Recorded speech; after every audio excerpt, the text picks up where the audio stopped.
আসসালামু আলাইকুম। আহ, আমাদের সময় পত্রিকায় একটা রিপোর্ট আজকে বের হয়েছে। সেটা হলো বাংলাদেশে ফের রোহিঙ্গা প্রবেশের আশঙ্কা। আসলে এটা নিয়ে আসলে গোটা জাতি যারা সচেতন তারা আমরা সবাই উদ্বিগ্ন যে প্রতিবেশী দেশ মিয়ানমার, সেখানে দীর্ঘদিন যাবৎ জাতিগত নিধন চলছে এবং রোহিঙ্গাদের উপর অত্যাচার হচ্ছে, রোহিঙ্গাদের ভিটেমাটি ছাড়া করছে। তারা একসময় বাংলাদেশে এসছে এবং বাংলাদেশ সরকার বিশ্বের বিভিন্ন দেশের আহ্বান এবং আমাদের যে মানবিক বাংলাদেশ, সেই মানবিক বাংলাদেশের এবং মানবিক বাংলাদেশের প্রতিটি মানুষের হৃদয়ে টানি সেদিন আমরা এই সীমান্ত খুলে দিয়েছিলাম এবং এই উদ্বাস্তু রোহিঙ্গাদের আমরা জায়গা দিয়েছিলাম। সেই প্রায় 10 লক্ষের উপরে রোহিঙ্গা তারা এই দেশে এসছে। আমাদের দক্ষিণ পূর্ব যে উপত্যকা, আমাদের যে অঞ্চল, সেই অঞ্চলে তারা আশ্রয় নিয়েছে এবং সেখানকার স্থানীয় আমাদের যারা লোকজন আছে তারাও এখন উদ্বাস্তু হয়ে পড়েছে এই রোহিঙ্গাদের প্রেসারে এবং সেখানে বন জঙ্গল সব কেটে তারা সাফ করে ফেলেছে। আমাদের যে ভূপ্রকৃতিগত যে ভারসাম্য সেটাও কিন্তু আসলে নষ্ট হয়ে গিয়েছে এবং লক্ষ্য করার বিষয় হলো যে ওই পাহাড়ি অঞ্চলগুলোতে সাধারণ মানুষের চলাফেরা খুব ঝুঁকিপূর্ণ হয়ে গিয়েছে। বিশেষ করে কক্সবাজারে অনেক অপরাধ সংগঠিত হচ্ছে এই রোহিঙ্গাদের দ্বারা। তারা সেখানে চুরি, ছিনতাই, রাহাজানি বিভিন্ন রকম কর্মকাণ্ডের সাথে জড়িত। কিন্তু এর মধ্যে যদি আবার শোনা যায় যে যে নতুন করে আবার রোহিঙ্গা প্রবেশের আশঙ্কা আছে, তাহলে এটা আমাদের খুবই জুলুম হয়ে যাবে আমাদের উপরে। তো আমরা আসলে এই রোহিঙ্গাদের নিয়ে আসলে বিপাকেই আমরা আছি।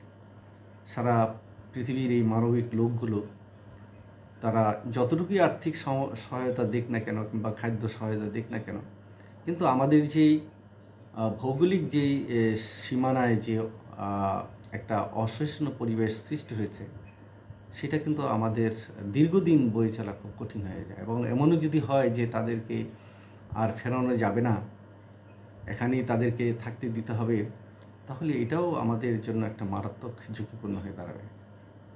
সরকার চেষ্টা চালাচ্ছেন, মিয়ানমার কর্তৃপক্ষের সাথেও তারা বিভিন্ন সময় কথা বলছেন, আন্তর্জাতিক ফোরামেও এটা উঠেছে।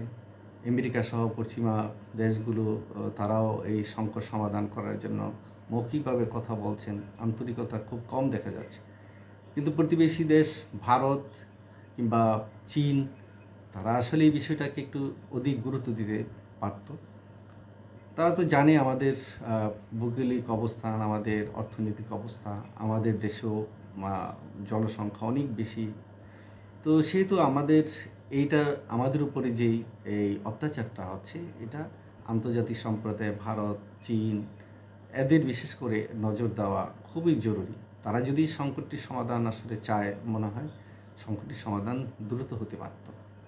কিন্তু সেখানে এই যে আরাকান আর্মির সাথে এখন মিয়ানমার যে সামরিক জান্তা, তাদের যে লড়াই হচ্ছে রাখাইন রাজ্যে, এটা এখন প্রায়শই এই যে গোলাগুলি হচ্ছে সেই আওয়াজ বাংলাদেশে আসছে। আবার কখনো শোনা যায় যে বাংলাদেশের সীমান্তে সেই গুলি পড়ছে। তো এগুলি নিয়ে উদ্বিগ্নতার মধ্যে আসলে সাধারণ মানুষ যেমন আছে, সরকারও আছে, প্রশাসনও আছে। বলতে গেলে আমরা সবাই যারা এই দেশটিকে স্বাধীন করেছি, তো তাদের মধ্যে একটা উদ্বিগ্নতা তো অবশ্যই থাকবে। কিন্তু এই সমস্যাটা সমাধান করা কিভাবে যায়, সেই পদ্ধতি অবশ্যই সরকার গবেষণা করে হয়তো পেয়েছেন, অথবা সেই অবস্থায় তারা আন্তর্জাতিক সহায়তা নিয়ে কীভাবে সমস্যাটি সমাধান করে সেই চেষ্টা অব্যাহত রেখেছেন।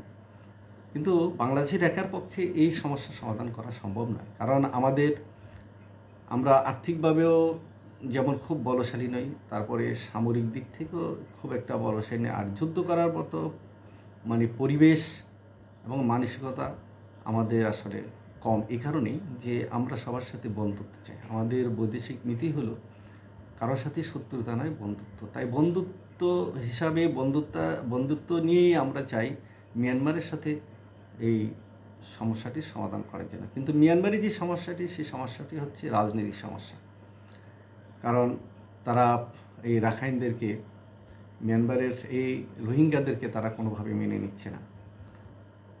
এর আগেও এই বাংলাদেশে রোহিঙ্গা অনুপ্রবেশ করেছিল, তাদেরকে ফেরানো হয়েছিল। কিন্তু এবার দীর্ঘমেয়াদী হয়েছে এবং সেখানে তাদের ছেলে মেয়ে এখন নতুন সন্তানাদি, সেখানে শুনলাম যে প্রায় 5 লক্ষ নতুন শিশুর জন্ম হয়েছে। কিন্তু এই 5 লক্ষ শিশু একসময় বড় হবে, তাদের ভবিষ্যৎ কী, তাদের দেশ কোথায়, তাদের লেখাপড়া কী হবে, তাদের স্বপ্নই বা কোন দিকে যাবে, এবং এই যুদ্ধ যে এখন আরাকান আর্মি এবং সামরিক জান্তাদের মধ্যে যে চলছে, সেটারই বা সমাপ্তি কবে হবে নিশ্চিত করে কিছুই বলা যায় না।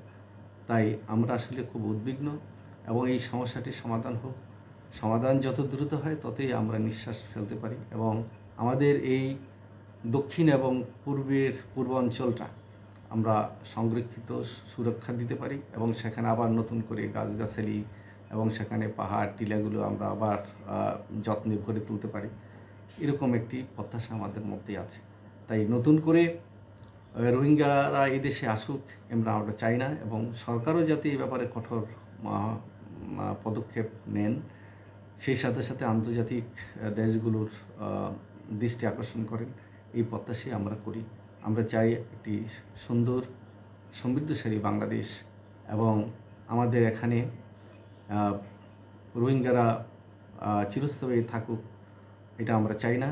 এবং রোহিঙ্গা সমস্যার সমাধান হোক আন্তর্জাতিক পর্যায়ে, আন্তর্জাতিক দেশগুলোর সমন্বয়ে, এই প্রত্যাশা নিয়েই আমরা আছি। ধন্যবাদ সবাইকে।